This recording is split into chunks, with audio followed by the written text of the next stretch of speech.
Ron Paul doesn't like me. Should I take it personally, ladies and gentlemen? We sent Jesse Waters to find out. Waters World segment tonight. Congressman Ron Paul from Texas continues his quest to be president, even though most polls have him around 10%.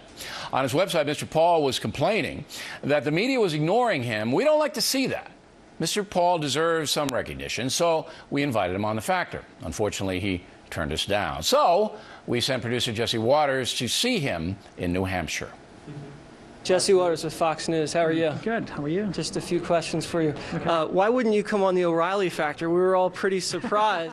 It's pretty good exposure. You know, I never remember getting a precise invitation other than the only thing I heard was he was sort of ranting on the TV.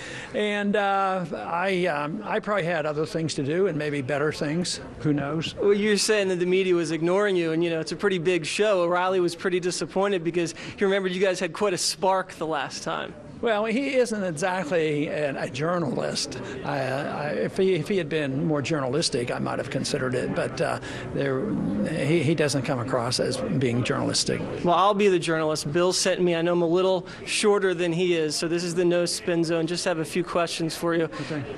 Are you okay with Iran developing a nuclear weapon? All they're saying is, aren't we entitled to one? As a matter of fact, there's no evidence for sure that they have, because so far the evidence, whether with our CIA or the United Nations, they do not have concrete evidence that they're on the verge of having a nuclear weapon. So if you were president, you wouldn't do anything to stop Iran from nuking up?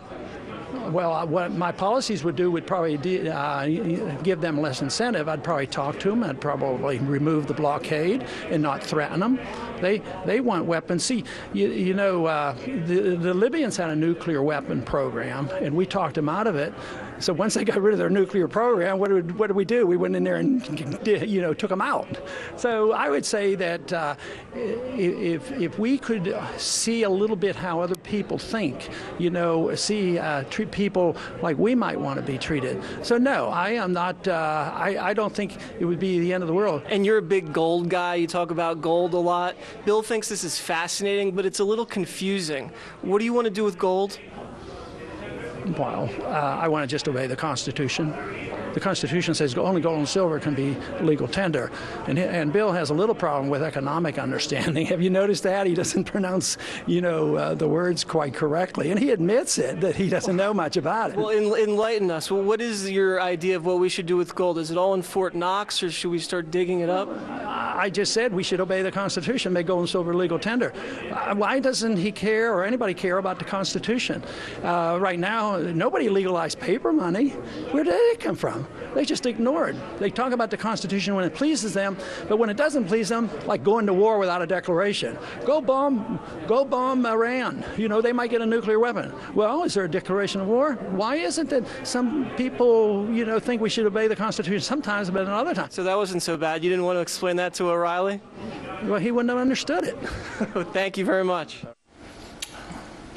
All right, here now is Jesse Waters. Now, I have read the Constitution. It doesn't say anything about gold and silver. What is he talking about? He's misreading the Constitution, and this theory of his has been around for quite some time. It's just not taken very seriously in most circles. Article 1, Section 8 of the Constitution says Congress has the ability to coin money and regulate the currency, and doesn't say anything about gold and silver. Right. What I think he's saying is that Article 10 does not allow the states to print money, and that's just because you don't want to have Massachusetts having one currency and New York having another. That's chaos. Right. And he's misinterpreting that. Okay, and also there is a part of that in the states thing that says if they're going to have any coinage at all, that has to be simpatico with the United States. They have to use gold or silver. They can't use, mutton to do that. Right. All right, so no I know that I, according to him, don't understand economics, but I think I understand the Constitution a little bit, because in 1971 we went off the gold standard under President Nixon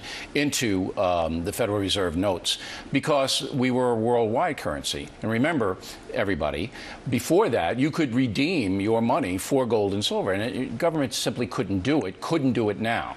So what are we to think of Ron Paul? I mean, is he a loon? I mean, what are we to think of him when he comes up with this kind of stuff. I don't really know. Well, he has a very large following, and I expected him to be a little nicer to you, but he was very curmudgeon-y. He doesn't like me. No, he doesn't like you. And then afterwards, he said to me, you know, Bill wouldn't let me talk, but you would, Jesse, so thank you. Well, you know, you're a much nicer guy than I am.